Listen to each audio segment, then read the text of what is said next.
Shalom, Yasha'Allah, his brother Mapa thought, right? That'd be key, but in the ancient Paleo Hebrew. And it's going to be a video dealing with persecution, right? Because we have to understand that's what comes with this truth, right? A lot of our forefathers was persecuted, you understand? Shadrach, Meshach, and Abednego, Joseph, right?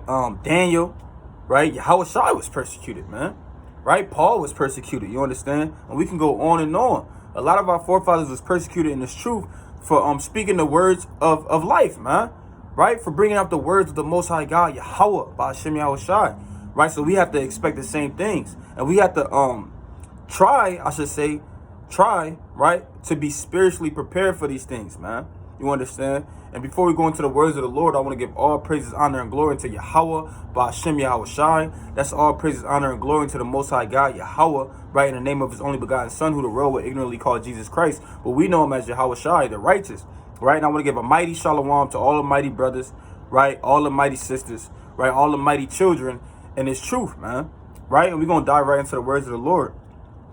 And I want to dive in with, I want to start it off with this through the Spirit, right? Let's go to the Book of Ecclesiastes, right? So all these things were written for our learning, right? And all these things is nothing new under the sun, man. Salakia, kind of being slow on the sword. So this is the Book of Ecclesiastes, chapter 3 and verse 15, and it reads, "That which have been is now," right? So the things that have been in the past, they're coming, they're happening now, right? Like you see our people waking up again, right? A lot of things that happened in the past, they're happening now, man, right? It says, "And that which is to be have already been," right? And the things that's going to come to pass, they have already been. "And the Most High God requireth that which is past." So like I was going into before we even went into the word, that all of our forefathers, not all of our forefathers, but a lot of our forefathers, a lot of the prophets, the apostles, you understand, right? The servants of the Lord, they were persecuted for this word, right? And the Lord said he requires that, require if that which is past, Salakia, right? Kind of going off, right? So the Lord required that which is past. So if our forefathers was bringing out this word and they got grabbed up and they got thrown in bond and chains, you understand, the same thing going to happen to the prophets today, right? To the apostles today, to the servants today, right? Because on a deeper level, we are our forefathers back on the earth, right? And we got to fulfill those same lots, right? So let's go to Matthew chapter 10 and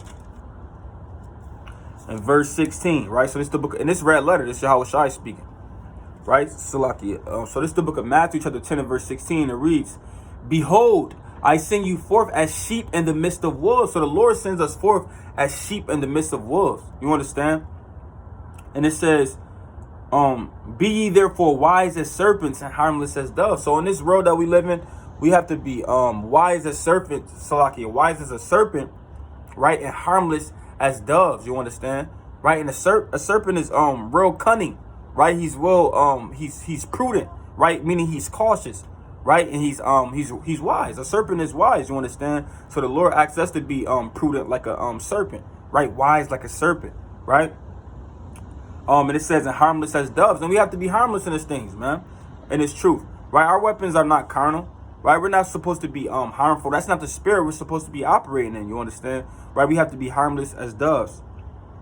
And it says, "But beware of men, for they will deliver you up to the councils, and they will scourge you in their synagogues." So in these last days, a lot of brothers, right, sisters as well, they're going to be delivered up, you understand, to be persecuted for their belief in Yahawashi. That's really ultimately what it comes down to, right? Your belief in Yahawashi. That's what our forefathers was persecuted for, or I should say the apostles. They were persecuted for their belief in the teachings of Yahawashi, teachings of the resurrection, teaching of the cross, you understand? And it says, "And you should be brought before governors and kings for my sakes, for a testimony against them and the Gentiles," right? Oh, that's plain. It says, "But when they deliver you up, take no thought how or what you shall speak." And when you're delivered up in that day, you shouldn't be meditating on what should I say to get me out of this situation, right? The Lord said, take no thought or how or what you shall speak. And it says, Salakia, "For it shall be given you in the same hour what you shall speak.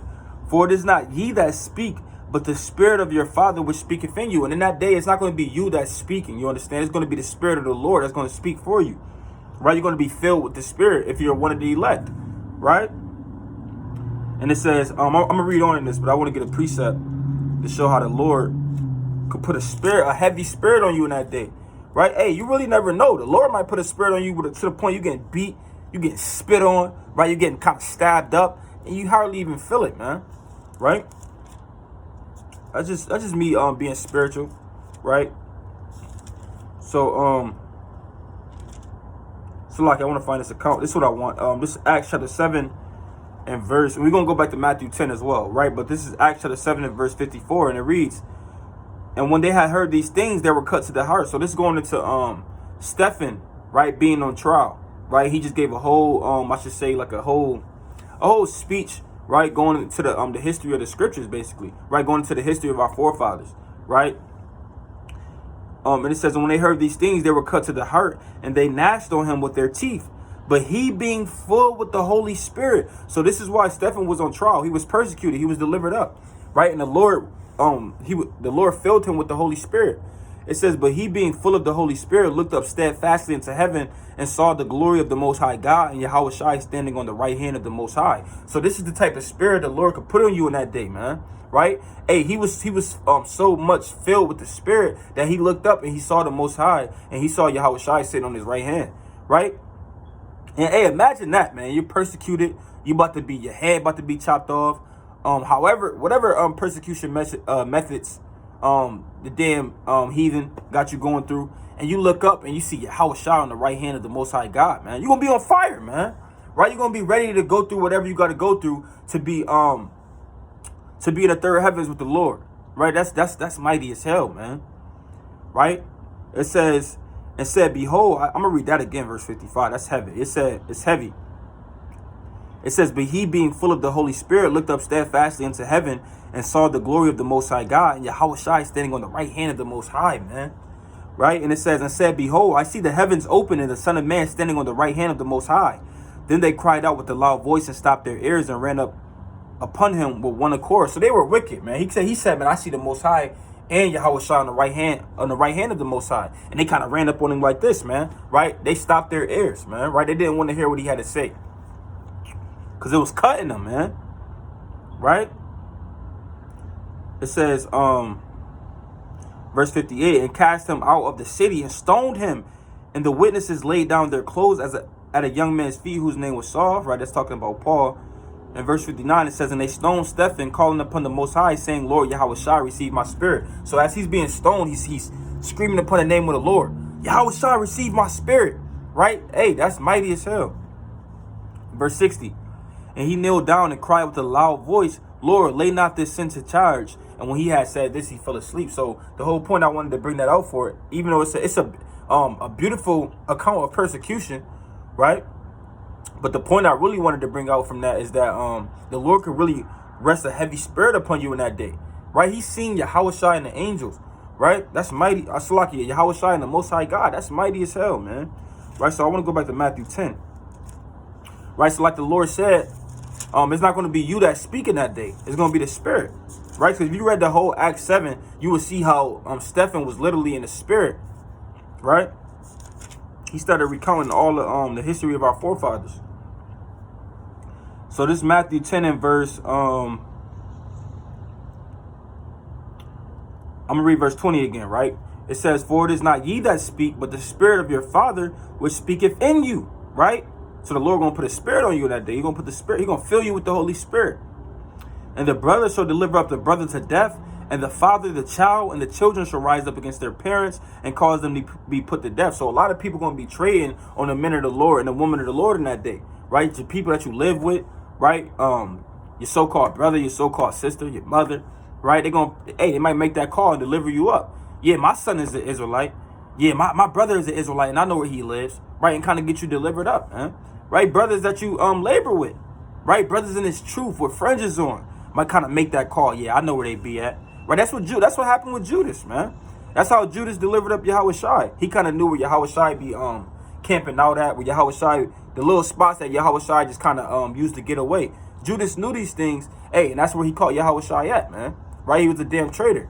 Right? So, like I said earlier, the Lord required the things that passed. So if it was a traitor in the time of Yahawashi, right? Traitors in the time of Paul, false brethren in the time of Paul. Hey, the same thing gonna be happening in these last days. That's why you got to be circumspect and really pray for the spirit of discernment and really just pay attention to who you allow to be around you. A lot of brothers is not sincere in this thing, and that's plain, right? A lot of brothers don't really know what this truth is about. They just think it's something to have fun in, right? To be around brothers, right? Or whatever it may be. They was kind of bored in the world, and now they just come into this truth, right? And that's going to be the same brothers when it's time to really, when real things come to pass, when it's time to be persecuted, prophets is being put to death. Them will be the same brothers that rip their fringes off, shave off their beard, and they start making those calls. Oh, I know where they be at, right? Yeah, they be here, right? They be there, right? And hey, man, that's why you gotta watch out for false brethren unaware. Stop just letting brothers around you because they said they watched a video or two, and now they want to come around the brotherhood because they see the damn teacher that they watched on YouTube doing it, but they don't really know nothing about the truth. You got brothers that have been in the truth 10 years and they still don't know how to keep the Passover, man. Right? You got brothers that have been in the truth 15 years and they still don't know how to love their brother, man. Right? So that, hey, that's off. Right? So you got to watch out for that in this thing, man. Right? Because the Lord said brother is going to betray brother. Right? Sister's going to betray brother. Right? Mother going to betray son. Right? Children going to betray their parents, man. Right? You're going to have children whose parents are in the truth. Right? They don't really care about the truth. They're tired of their parents telling them they can't eat bacon. They're tired of their damn parents telling them they can't play on the Sabbath. Hey, they're going to make that call. Yeah, my mother's an Israelite. She keeps telling me I can't do such and such on the Sabbath day. Right? Hey, man, that's what's going to come in these last days. Yahawashi prophesied of that. Right? So I want to go to the book of John 16. Right? So we're going to suffer persecution for this truth. Right? It's the book of St. John, chapter 16 and verse 1. And it reads, "These things have I spoken unto you, that you should not be offended." It's red letter as well. Verse 2, "They shall put you out of the synagogues. Yeah, the time cometh that whosoever killeth you will think that he doeth a good service." So that time coming when whosoever killeth you, they're going to think they're doing a good service, right?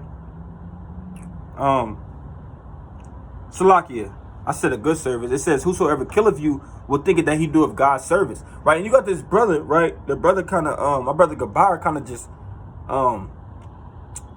put it in the chat the other day. You got a brother that's walking around saying he damn King David, man. Right? He's threatening to go to war with brothers, man. Right? He's telling brothers brothers gonna die, right, after Passover. Right? Hey, he's damn calling himself King David. He wicked, man. Right? So, hey, he might think he's doing God's service, and he might try to kill a brother in this truth, man. Right? He might try to kill brothers. Right? And that's what's gonna happen. That's what Yahawashi prophesied of. Wicked brothers in this thing that feel like that's fully persuaded in their hearts that they're actually following the Lord, but really they're following Satan, right? And they're going to be trying to kill their brothers in that day, man. That's in the scriptures, right? And that's wicked, right? And it says, verse 3, and it says, "And these things will they do unto you because they have not known the Father or me." And they're really going to be doing these things because they really don't know the Most High God, and they don't know Yahawashi, right? So let's go to 2 Timothy 3. Go to 2 Timothy 3 and verse 12, and it reads, "Yeah, all that will live godly in Yahawashi shall suffer persecution." You can't get around that. You cannot get around that, right? 2 Timothy 3 and 12, it says, "Yeah, and all that will live godly in Yahawashi shall suffer persecution." Right? So Paul said all that live godly in Yahawashi, they're going to suffer persecution for this word, man. Right? You're going to suffer persecution for this word. And you have to spiritually and mentally prepare for these things, man. Because the Lord said they're going to come to pass, man. Right? So these things that we have to be meditating on. This book is not all about just, I'm just going to get to the kingdom of heaven. All I got to do is believe in Christ. Right? And you think you ain't got to do nothing. You ain't got to go through nothing, man.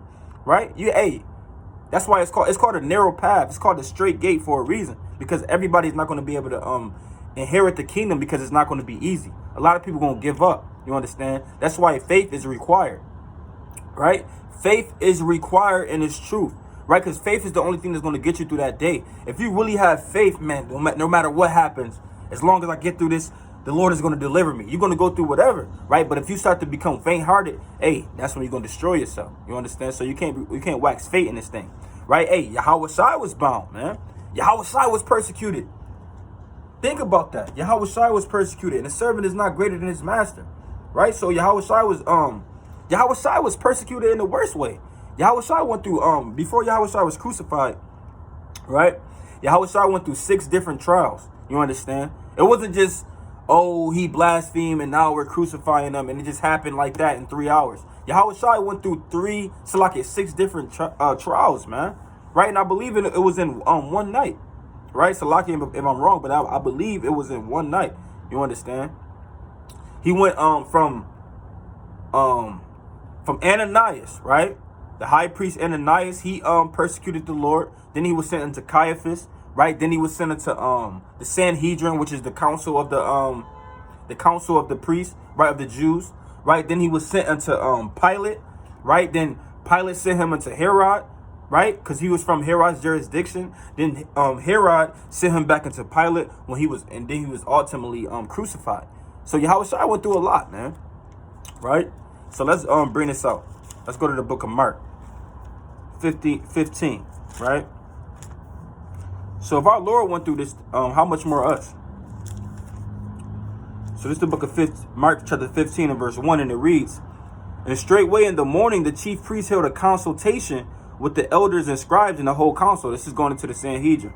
And it says, "And bound Yahawashi." So Yahawashi was bound and carried away and delivered him into Pilate. So like I was just going into, the Sanhedrin delivered Yahawashi into Pilate, right? So, but I just wanted to bring that out to show that even Yahawashi was persecuted. Yahawashi was bound. Don't just think he was grabbed up and thrown on a cross. He went through a trial. He went through trials, man. Right? So let's go get one more quick precept dealing with that. Let's go to Matthew 26. Right? They laid hands on Yahawashi. Right? So this is Matthew 26 and verse 67.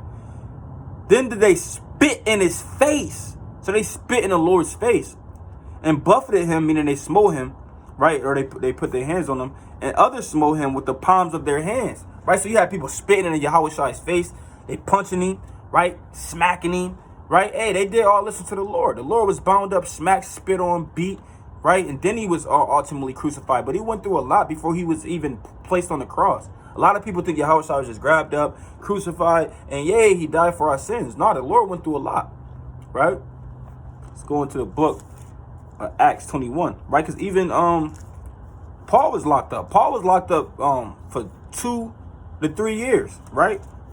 Paul was locked up 2 years, right? And then he was still on house arrest for 2 years after that. And then he was ultimately put to death by Nero, right? By the Emperor Nero, the Roman Emperor Nero. So this is the book of Acts chapter 2. So like, this is not what I want. I want to go into Acts 21. And this Acts 21 and verse 27, right? Dealing with Paul being persecuted. It says, "And when the 7 days were almost ended, the Jews which were of Asia, when they saw him in the temple," talking about Paul, "stirred up all the people and laid hands on them." So they kind of grabbed Paul up, crying out, "Men of Israel, help. This is the man that teacheth all men everywhere against the people in the law in this place, and further brought Greeks also into the temple and have polluted this holy place." Right? So that's why the Jews wanted to persecute Paul, right? Because they didn't understand the mystery of Yahawashi, right? That Paul understood, which was the reconciling of the Gentiles or the Israelite foreigners. So they like, what the hell? He's bringing Greeks into the holy place, right into the temple. And it says, "For they had seen before with him in the city Trophimus," Salakia, if I pronounced that wrong, Trophimus, Salakia, "an Ephesian, whom they supposed that Paul had brought into the temple. And all the city was moved, and the people ran together, and they took Paul and drew him out of the temple, and forthwith doors were shut. And as they went about to kill him," so they wanted to kill Paul, just like they killed Yahawashi. At this time, when they first grabbed him up, they wanted to kill Paul as well. "Tidings came unto the chief captain of the band that all Jerusalem was in an uproar, who immediately took soldiers and centurions and ran down unto them. And when they saw the chief captain and the soldiers, they left beating of Paul." Right? So they was beating Paul, man. Right? And it says, verse 33, "Then the chief captain came near and took him and commanded him to be bound with 2 chains and demanded who he was and what he had done." Right? So ultimately, when you read on in this, right, Paul was locked up, man. Right? That's why they bound him in chains. Paul was locked up, right? And Paul was locked up for 2 years, right, in a literal prison, right? And after that, he was released, right? He went to Rome, and then he was in He was on house arrest. You understand? So I just wanted to bring that out. And they laid hands on Paul as well. Right? So I'm going to read this. Next chapter, Acts 23 and verse. I'm going to start from the top. It says, and Paul earnestly behold, and the council said, men and brethren, I have lived in all good conscience before the Most High unto this day. And the high priest Ananias commanded them that stood by him to smite him on the mouth. So the high priest Ananias, he commanded these different these men to put smite Paul in the mouth, punch him in his mouth, smack him in his mouth, whatever it was. Verse 3, it says, then said Paul unto him, the Most High God shall smite thee, thou whited wall. For sittest thou to judge me after the law, and commandest me to be smitten contrary to the law? So Paul kind of got him, right? He said, the Lord going to deal with you, man, because you got me smitten contrary to the law. But the point is, Yahawashi was persecuted. He was spit on. He was beat, right? Paul was persecuted. He was they laid hands on Paul, right? He was locked up, man, right? So how much more us? Right? If we're going to be doing the same things our forefathers is doing, preaching this gospel, we have to expect to go through the same things our forefathers went through, man. Right? So let's bring this out. So, but we can't be fearful of these things. We can't kind of read about these things and now we're waxing faint-hearted. I don't know, man. Right? Let me get this real fast. Because I know when I first came to the truth, I didn't really know what it was about. I'm kind of watching the videos. Everything sound good. Then I get across certain videos and they like, hey, you might have to get beheaded in the guillotine. Right? And they went through the precepts to show it. And I'm like, oh, hey, man, that's kind of deep. Right? And hey, I'm kind of like, well, hey, man, what's going on? It was kind of bitter to my belly. You understand? Kind of bitter. Right? But I had to deal with it. Right? And now I like the sound of this, man. Right? Right? So I'm going to bring this out. And it's the book of Revelation to the 10 and verse 8. And it reads, and the voice which I heard from heaven spake unto me again and said, go and take the little book which is open in the hand of angel which standeth upon the sea and upon the earth. Right? So this is talking about the scriptures. And it says, and I went unto the angel and said unto him, give me the little book. And he said, take it and eat it up. And it shall make thy belly bitter, but it shall be in thy mouth sweet as honey. Right? So when you first get this word, it's in your mouth sweet as honey. You're like, okay, I'm an Israelite, right? Okay, I'm gonna get the kingdom of heaven. Right? I mean, I have a chance, I should say, to get the kingdom of heaven through repentance in Yahawashi because I'm an Israelite and he only died for Israel, right? Or now I'm getting my true nationality back. Everything is as sweet as honey. And then you start to read and hear about certain things. Oh, you might have to be put to death. You might have to be persecuted, right? You might have to lose your family. You might have to separate from your loved ones. Your best friends in the world, you might not be friends with them no more. Hey, these things have to be bitter to you, man. Right? Verse 10, it says, and I took the little book out of the angel's hand and ate it up. And it was in my mouth sweet as honey. And as soon as I had eaten it, my belly was bitter. And then when you start to digest this word, right, you start to get more of a understanding of what's going on. Hey, it could become a little bitter to you. You understand? Right? So, yeah, I just wanted to bring that out. But that's just to touch on, like, you can't be fearful in this thing, man. Right? Everything not just as sweet as honey in this thing. Right? But when you hear these things, you can't let them scare you. Right? You got to understand the Lord is always with you wherever you go, man. Whatever you're going through, the Lord is with you. Right? And I'm going to read that. This is Matthew chapter 28, verse 20, and it reads, teaching them to observe all things, this red letter. It says, teaching them to observe all things whatsoever I commanded you, and lo, I am with you always, even unto the end of the world. Yahawashi said, I am with you always, even unto the end of the world. Man, that's mighty as hell. Right? That's what the Lord said. Right? So no matter what persecution you face, how many people hate you, right? You're about to be put to death for this word. No matter what it is, know Yahawashi is with you always, man. Right? And know we gotta endure to the end. We gotta go through these things to see the kingdom of heaven, man. You understand? Let me bring that out real fast. It's the book of 1 Corinthians. Salaki, it might be 2nd. Yeah, I think I want 2 Corinthians. Salaki, bear with me. It's 2 Corinthians chapter 4 and verse 17. And it reads, for our light affliction, which is but for a moment, worketh for us a far more exceeding an eternal weight of glory. Right? So, the Lord calls this light affliction. Right? Persecution, being put to death for the Lord is all light affliction compared to our eternal glory. Compared to the kingdom of heaven. You understand? That's plain. Right? That's plain upon tables. Let's go to the book of Romans chapter 8. And verse number 18. And it reads, For I reckon that the suffering of this present time are not worthy to be compared with the glory which shall be revealed in us. And the suffering we go through in this on this earth, and this captivity in this world, is not compared to the glory that's going to be within us. Lord willing, we're part of that number, and we're beamed up, and we see salvation, right? And we inherit the kingdom of heaven, right? Hey, this little bit of suffering is not going to be compared to the kingdom of heaven. You understand? Not going to be compared to the majesty of our salvation. Right, when Yahawashi and the angels return, man, right? Hey, it's not going to compare to that. You understand? So we have to be willing to lay down our life for the holy covenant. That's playing upon tables, right? Let's go to Ephesians 3:13. And this kind of what I was reading that made me want to kind of go into this thing, right? This is the book of Ephesians, chapter 3 and verse 13. It reads, "Wherefore I desire that you faint not at my tribulations for you." So when we're reading about Paul going through all these different things, right? Chiefly being persecuted, right? Hey, we can't allow these things to cause us to be faint-hearted in this thing, right? So I'm gonna read that again. It says, "Wherefore I desire that you faint not at my tribulations for you, which is your glory." So don't faint at the tribulations that our forefathers went through. Don't read these things and be like, oh, I have to go through them as well. If I continue to preach this word, when I go through what Paul go through, and now you're getting faint-hearted. This is what Paul was telling the Ephesians. Hey, I know y'all hearing about my persecution. I know y'all know about what I'm going through, right? The different tribulations and trials I had to deal with. Hey, but don't get faint, man, right? So he was exhorting them. Paul's letters are heavy exhortation. You got to read them in his context and understand who he's talking to, right? Right? Even though in the spirit he's talking to us, you understand? We read these things in the spirit, but in this context, you have to understand the context as well and what exactly was really going on, right? And I just want to bring this out real fast.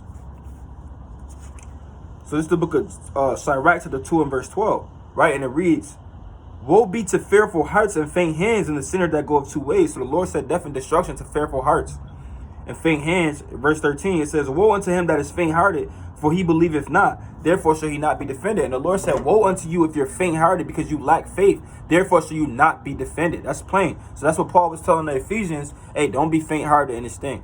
Don't allow my tribulation and trials and my persecution to cause you to be faint-hearted, right? You really should read about these things, and they should make you stronger, because the Lord said in Romans 15 and verse 4, everything that was written aforetime was written for our learning. So we should really read these things and learn from them. Okay, Paul kept his strength. Paul was strengthened. Paul constantly prayed. Yahawashi prayed even when Yahawashi felt weak. When he was about to be persecuted and crucified, he prayed 3 times, man. You understand? So we should read these things and be like, okay, if I ever get weak, I just make sure I pray. I make sure I cast all my burdens upon the Lord. I'm not going to just get faint like, oh, damn, I don't know what to do. And now you make haste, and now you out of this thing, man. Now you curse the Lord and you say, man, I'm not serving the Lord no more. I can't deal with this. Hey, you got to read these things and see what your forefathers did in those times. All right? So I want to go back to Ephesians 3. It's Ephesians 3 and verse 13, and it reads, "Wherefore I desire that you faint not at my tribulations for you, which is your glory." Right? So he said, I go through these tribulations to for y'all to be glorified. You understand? Hey, my tribulations is your glory, man. Don't become faint because I hear about the tribulations that I'm going through. That's what Paul was telling them. Right? So how much more us, man? It's the book of, let's go to Galatians 6. It's Galatians 6 and 9. And it says, "And let us not be weary in well-doing, for in due season we shall reap if we faint not." So don't be weary in well-doing. When you start to see that, because the days are coming soon, right? When brothers and sisters going to be persecuted for this word. Right? Hey, that day is coming. That's prophesied by Yahawashi. Right? That's prophesied throughout the scriptures. Right? So when we see these things come to pass, don't get weary in well-doing. Right? Don't be like, oh, I don't know, man. Right? I don't know if I'm going to be able to go through that. I see them getting persecuted. It's going to happen to me next. Right? He just got put in jail. They coming for me next. And now you getting weary in your well-doing. Don't get weary in well-doing. You're serving the Lord. As long as you're serving the Lord, hey, you gotta have faith that the Lord gonna always be with you, and whatever you go through is because of, the Lord wanted you to go through it, man. Don't wax faint in this thing. A lot of brothers, they wax faint over minor things, over little minor damn temptation, man. Right? Minor spirits that we dealing with right now, as of now, right? And the Lord didn't even allow these damn devils, didn't even allow Satan to touch our actual physical bodies yet, and brothers are already waxing faint. Right? Brothers falling out the truth every day. So imagine in that day when the Lord actually allowed Esau to put their hands on us, man. Right? To actually physically touch us. The same thing that happened with Job. right? Satan damn told Job the only reason why he's still proclaiming your name and serving you is because you got a hedge around him. You're not letting nobody touch him, man. Right? So, hey, that's going to happen to us. The Lord going to end up letting these devils touch us, man. Right now, I'm going to really try you. That's what the Lord said. That's how the Lord going to really know who his chosen is. Because right now, this should be, I'm not going to say it's easy, right? It's hard dealing with these spirits, right? This thing not easy. But, hey, man, if you can't endure, right, and call upon the name of the Lord and cast all your burdens upon the Lord right now, and that day, when it becomes physical, hey, man, you're not going to make it, man. Right? So this is the book of 2nd Ezra, chapter 16 and verse 70. And it says, for there shall be in every place and in the next cities a great insurrection upon those that fear the Lord. And that word insurrection is going into like a great rising up against. You understand? They shall be like mad men, sparing none, but still spoiling and destroying those that fear the Lord. For they shall waste and take away their goods and cast them out of their houses. Then shall they be known who are my chosen, and they shall be tried as gold in the fire. So the Lord said, in that day when I allow these damn heathen to put hands on y'all, that's who I'm going to really know who my chosen is, right? That's who I'm going to really know who really believes in me, right? Who's going to really still keep the faith no matter how much they get spit on, no matter how much they get punched in their damn face, right? No matter how much they not getting fed in that damn cell, right? You got the damn prisoners not feeding you in the cell, right? They walking past you saying, you ready to curse the Lord yet? You like, no, never, man. Right? And you're gonna continue to not eat until you damn die. Right? Let me get that real fast. In Revelation 2. Right? You got to be faithful unto death in this thing. This is Revelation chapter 2 and verse 10 in this red letter. It reads, fear none of those things which thou shalt suffer. Behold, the devil shall cast some of you into prison, that you may be tried, and you shall have tribulation 10 days. Be thou faithful unto death, and I will give thee a crown of life. So no matter what, you got to be faithful unto death. And that's how you're going to receive that crown of life, man. Right? You're going to receive that crown out of the hands of Yahawashi. Yahawashi going to place that crown upon your head. Lord willing, man, everybody who's watching this thing, man, we proud of that number, man, because that's a beautiful thing. It's one of my favorite accounts. 2nd Ezra chapter 2 verse 42 on down, man. Right? Going into Yahawashi being on Mount Zion after after the elect get beamed up, and he just placing the crowns on their head, man. That's so beautiful, man. Right? But hey, the only way you're gonna be proud of that number is if you endure unto death, man. Right? If you're faithful unto death, right? So let me bring this out real fast. This is the book of and this is mighty too, because this who Paul was writing to in the book of Ephesians, right? I just want to bring this out real fast. This is Ephesians 1:1. It says, Paul, an apostle of Yahawashi by the will of the Most High, to the saints which are at Ephesus, and to the faithful in Yahawashi. Right? So he was writing to the faithful in Yahawashi. Right? So that's just a mighty thing, man. Right? So you got to be faithful in Yahawashi, man. That's who Paul was speaking to in Ephesus, man. To the faithful in Yahawashi, man. Right? So we got to be faithful to the Lord unto death, man. Right? And let's go to 2 Corinthians. So don't let none of these things move you, man. Right? Don't let none of these little damn weak spirits move you, right? None of the trials that we deal with on this earth, don't let it move you. Let me bring this out real fast. This Acts chapter 20 and verse 24, and it reads, but none of these things move me. I'm gonna start from 23. It says, except that the Holy Spirit witnesseth in every city, that saying that bonds and affliction abide me. Right? So the Spirit was telling Paul that he was destined to be bound in prison. And we know through the Spirit, through the words of the Lord, that we're destined to be bound and in prison for this word. Right? But let's see what Paul said. But none of these things move me. So none of these things can't move us, man. Neither count I my life dear unto myself, so that I might finish my course with joy in the ministry which I have received of the Lord Yahawashi, to testify the gospel of the grace of the Most High God. Hey, you can't allow none of these things to move us. Like I was saying earlier, man, I kind of heard about that, and I kind of got a little bitter in the belly. I'm kind of like, what's going on? What do you mean? What is he talking about? I might have to be put to death in the guillotine, right? But hey, I ain't let none of those things move me, man. I continue to be steadfast in the faith and in this word, right? And Lord willing, brothers can endure unto the end, man, right? But I wanted to go to 2 Corinthians 1. It's the book of 2 Corinthians chapter 1 and verse 5. And this whole thing is good, right? It says, for as the sufferings of Yahawashi abound in us, so our consolation also aboundeth by Yahawashi. So as the sufferings of Yahawashi abound in us, so our consolation, which is going into like our exhortation or our comfort. It says, and whether we be afflicted, it is for your consolation and salvation, right? And ultimately, you being bond or being persecuted for this word is for the salvation of the elect, right? So it's all a beautiful thing, right? And it says, which is effectual in the enduring of the same sufferings which we also suffered. Or whether we be comforted, it is for your consolation and salvation, right? And our hope of you is steadfast, knowing that as ye are partakers of the sufferings, so shall you also be also of the consolation. So even when you partake in the sufferings for Yahawashi, you're also going to partake in the comfort and the salvation of Yahawashi, right? And it says, for we would not, brethren, have you ignorant of our trouble which we came to us in Asia, that we pressed out of measure above strength, and so much that we despair even of life. So Paul's like, man, we're not going to have y'all ignorant. Hey, we went through it. We went through it, man. We was nigh unto death, right? So Paul was letting them know, hey, you might have to be nigh unto death as well, right? So I'm not going to have y'all ignorant of these things, of this side of the matter. You understand?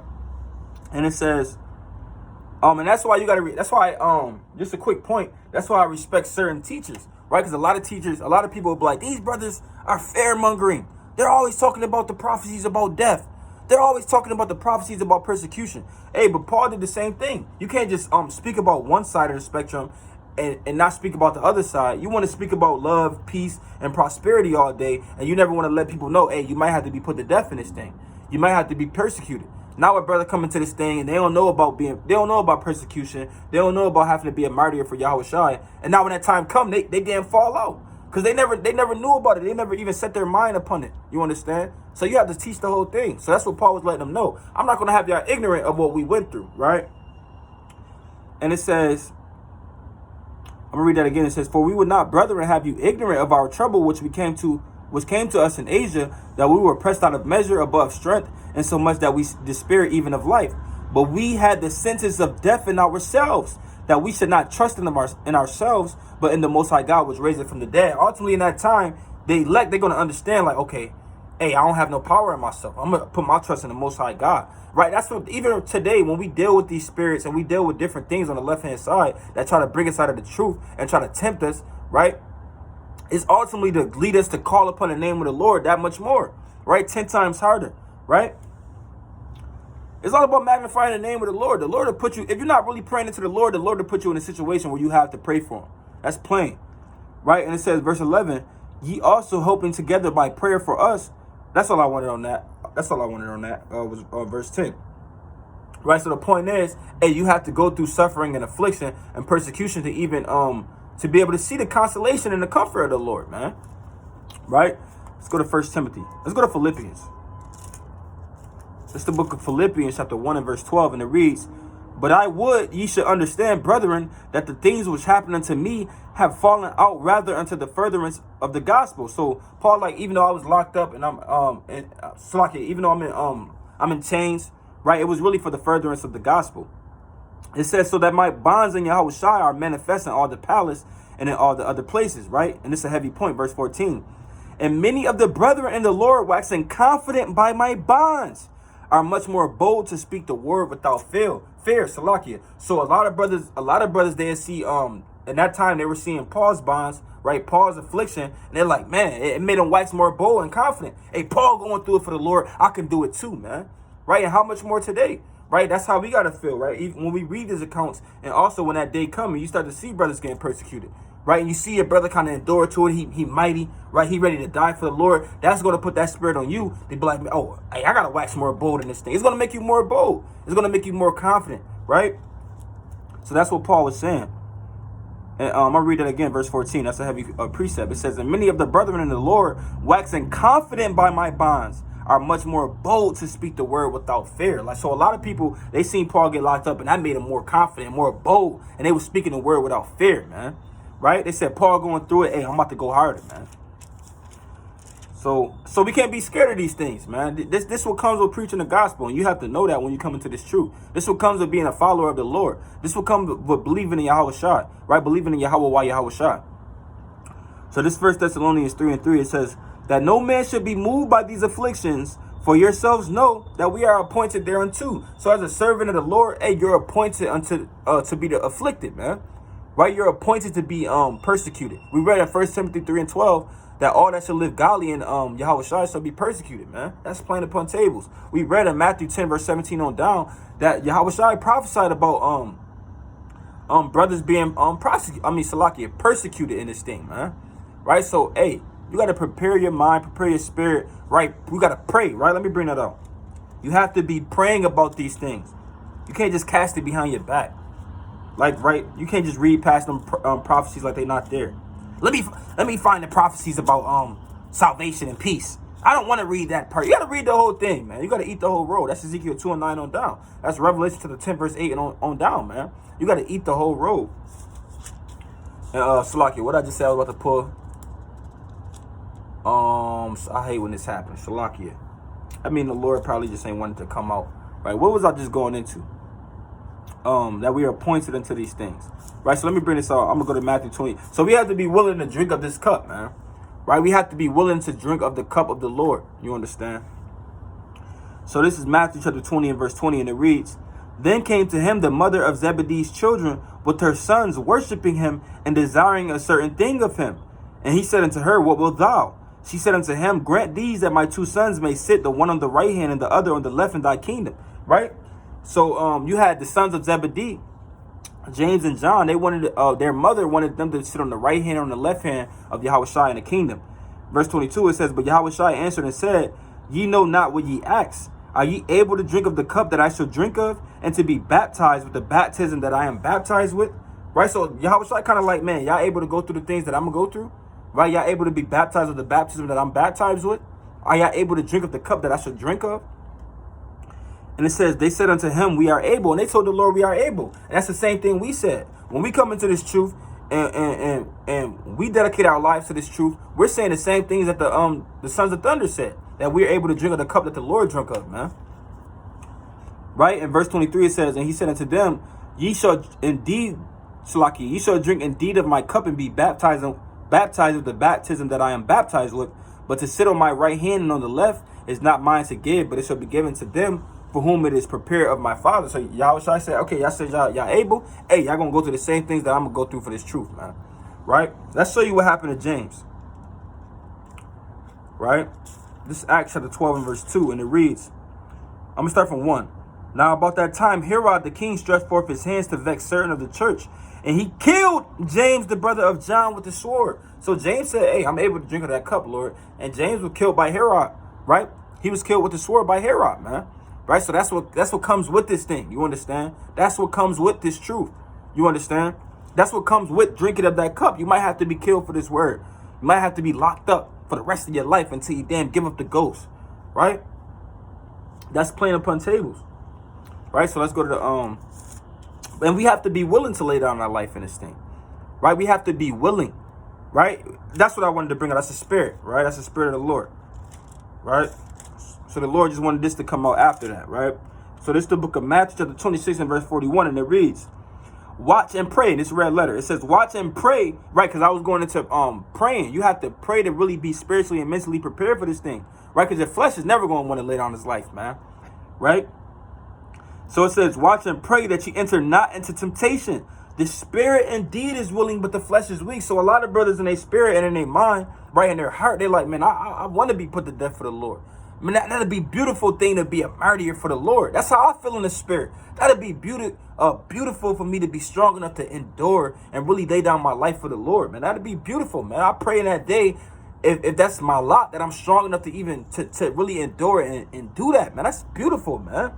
That is beautiful. That is mighty as hell to be a martyr for the Lord, right? And it says, I'm gonna read Acts 21 and 13. Right, but that's mighty to be able to be a martyr for the Lord. Right, so this Acts 21 and verse 13. So your spirit will be willing, but your flesh is weak. Your flesh is not going to be able to lay itself down. Right, that's the same thing that happened with Peter. Peter said he would die for the Lord. Right, but when it was time, he denied him 3 times. Right, because his flesh was weak, but his spirit was willing. Right, so this is the book of Acts chapter 21 and verse 13. What's up, Ma? Yeah, you could. I'm be on it. Yeah. Yeah. It says, it's Acts 21 and verse 13. It says, then Paul answered, what mean ye to weep and to break my heart? For I am ready not to be bound only, but also to die at Jerusalem for the name of Yahawashi. So Paul, he was ready not to be locked up only for the word, but he was ready to die at Jerusalem for the name of the Lord Yahawashi, man. Right? How much more us? We gotta want to be in that same spirit. Right? I'm gonna get a couple more. Right, so this is the book of First Maccabees. That's the spirit. Kind of just flip right to it. This First Maccabees 2 and verse 50, and it reads, now therefore, my sons, be ye zealous for the law and give your lives for the covenant of your fathers. So you got to be zealous for the law and be willing to give your life for the covenant of our fathers, right? And these scriptures, we got to be willing to die for these scriptures. Be willing to die for the Lord. Be willing to die for the holy covenant, right? It's plain upon tables, right? I want to bring this out because I was just talking about how beautiful it would be to be a martyr for the Lord, right? So this is the book of Salakia. This is the book of Psalms, the 116 and verse 15. It reads, precious in the sight of the Lord is the death of his saints. That's plain upon tables, man. Right? Precious in the sight of the Lord is the death of his saints. So that's a beautiful thing to be a martyr for the Lord. That'd be a beautiful thing to lay down your life for the Lord, man. Right? I don't think it's nothing that's probably more beautiful than that on this earth. It can't be nothing more beautiful than being a martyr for the Lord, man. Right? And actually enduring through that and really being able to really say you die for the Lord. And that's beautiful. That's why the Lord said precious in the sight of the Lord is the death of his saints, man. That's a beautiful thing. Right? And I just had a precept. I kind of forgot it, but it's all good. Let's go to the book of, I'm going to end it off with this. Let's go to the book of Matthew. It's the book of Matthew, chapter 5 and verse, I'm going to start from 10. And it says, it's red letter as well. It says, blessed are they which are persecuted for righteousness' sake, for theirs is the kingdom of heaven. Right? So blessed are you when you're persecuted for righteousness' sake, because yours is the kingdom of heaven. Right? So you have to be persecuted to even inherit the kingdom of heaven. Right? And that's what we went through that through all the precepts we went into. Right? In verse 11, it says, blessed are ye when men shall revile you and persecute you, and shall say all manner of evil against you falsely for my name's sake. So you're blessed when these things come to pass. Verse 12, it says, rejoice and be exceeding glad, for great is your reward in heaven, for so persecuted they the prophets which were before you, man. Right? So they persecuted your forefathers, so of course they're going to persecute you as well. And the Lord said it's you're blessed when you're persecuted for this word, man. Right? And I keep having precepts coming to my mind, but they keep escaping me. Right? So I'm going to end it with that through the Spirit. Now I'm going to bring out this. This is what I wanted. In the book of Luke, chapter 21 and verse 36. And it reads, watch ye therefore and pray always that you may be accounted worthy. This red letter. I'm going to read that again. This red letter is Yahawashi speaking. Luke 21 and 36. Watch ye therefore and pray always that you may be accounted worthy to escape all these things that shall come to pass and to stand before the Son of Man. So you have to always be watching and always praying, right? Because, hey, you got to pray, man. You have to pray in this thing. Pray that you're accounted worthy to even stand before Yahawashi at his return, man. Right? And with that, I'm going to end it off. And I want to give all praises, honor, and glory to the Most High God, Yahweh, Ba'ashem Yahawashi. Right? And I want brothers and sisters to continue to stay strong in the spirit through prayer, right? Through reading, through fasting, right? Be willing, if you're feeling weak in the spirit, be willing to reach out to a brother, right? Be willing to reach out to a sister, you understand? Right? If you're feeling strong in the spirit, right? You see brothers and sisters around you that's waxing words, so they looking weak in the spirit. Hey, exhort them, man. Right? Reach your hand out unto them, man, and strengthen them. The Lord said it's better to give than to receive, man. So when you have that whatever it may be, wisdom, knowledge, and understanding, or you just had that spirit on you, right? You feel like you could help somebody else through your words, right? Or whatever it may be, right? Just be willing to give, be willing to help other people, man. You understand? Don't this thing not about you, right? This thing really is about sealing the elect, right? Paul said, hey, he want to see all Israel saved, man. That's what Paul cared about, his brothers and his sisters, man. Right? So how much more us? You understand? Everything we should be doing should be out of edification of the body, man. Right? And that body being the church, and that church being the body of Yahawashi, man. Right? And with that, Lord willing, is edifying. Lord willing, brothers and sisters got the understanding and was exhorted in the spirit, right? And shalom, yasha Allah.